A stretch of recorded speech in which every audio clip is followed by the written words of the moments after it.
શીખીશું. શું શીખીશું? આલેખ પરિષદ. તો આપણે શરૂઆત કરીશું એક સરસના ગીતથી. ચાલો ચાલો ને દોરીએ આલેખ આલેખ. ચાલો ચાલો ને દોરીએ આલેખ આલેખ. ચાલો ચાલો ને દોરીએ આલેખ આલેખ. ચાલો ચાલો ને દોરીએ આલેખ આલેખ. આલેખના છે કેટલા પ્રકાર, દોરીએ આલેખ આલેખ. આલેખના કેટલા પ્રકાર, દોરીએ આલેખ આલેખ. આલેખ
છે લંબ આલેખ. શું કહેવાય છે? લંબ આલેખ. એવી રીતે ગોળ આલેખ હોય છે ને વર્તુળ અથવા વૃત્ત આલેખ કહેવાય. શું કહેવાય છે? વર્તુળ અથવા વૃત્ત વૃત્ત આલેખ. આ વૃત્ત આલેખને ઘણી બધી માહિતી સ્વરૂપે દર્શાવી શકાય. પછી રેખા જેવું છે તો એને શું કહેવાય? રેખીય આલેખ કહેવાય છે. રેખા ઉપર તરફ પણ જાય અને રેખાનો નીચે તરફ પણ ઢાળ જાય. નક્કી નહીં, કારણ કે જેવી માહિતી એવો આલેખ. સમજાણું? આલેખને જ્યારે દર્શાવવાનું હોય ત્યારે એના બે અક્ષો હોય, એક એક્સ અક્ષ અને બીજી વાય અક્ષ. ઊભી લાઈન હોય એને વાય અક્ષ કહેવાય છે. ઊભી હરોળ હોય એને શું કહેવાય? વાય અક્ષ. અને આડી હરોળ છે એને એક્સ અક્ષ. ચલો એક સરસનો આલેખ આપણે દોરવાનો છે. પાટીની અંદર આપણે એક સરસનો આલેખ દોરીએ. ઊભી જે લીટી છે એને આપણે શું કહેશું? વાય અક્ષ કહેશું. શું કહેશું? વાય અક્ષ. અને આડી રેખા છે એને શું કહેશું? એક્સ અક્ષ. દાખલા તરીકે માહિતી, કોઈ પણ શાબ્દિક માહિતી લખવી હોય તો ઈ કેમાં હશે? આડી લાઈનમાં એક્સ અક્ષમાં શબ્દો લખવામાં આવે છે. જ્યારે ઊભી લીટીમાં અંકો લખવામાં આવે. શું લખવામાં આવે છે? અંકો.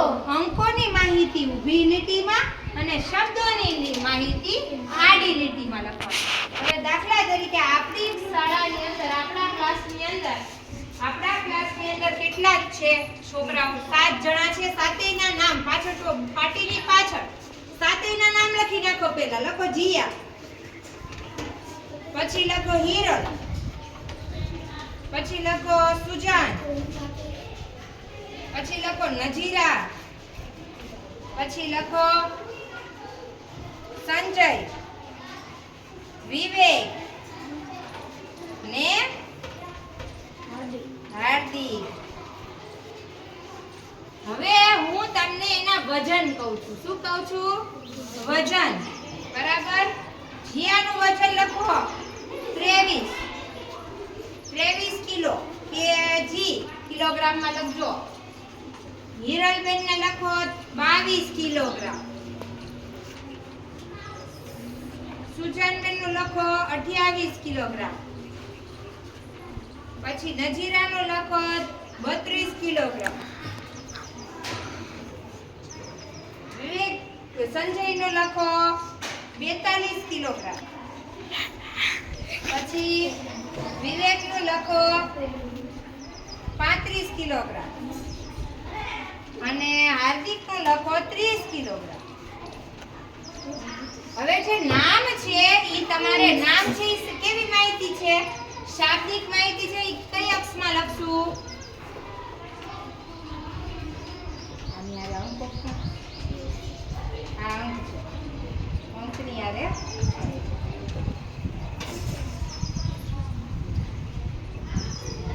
સમજાઈ ગયું?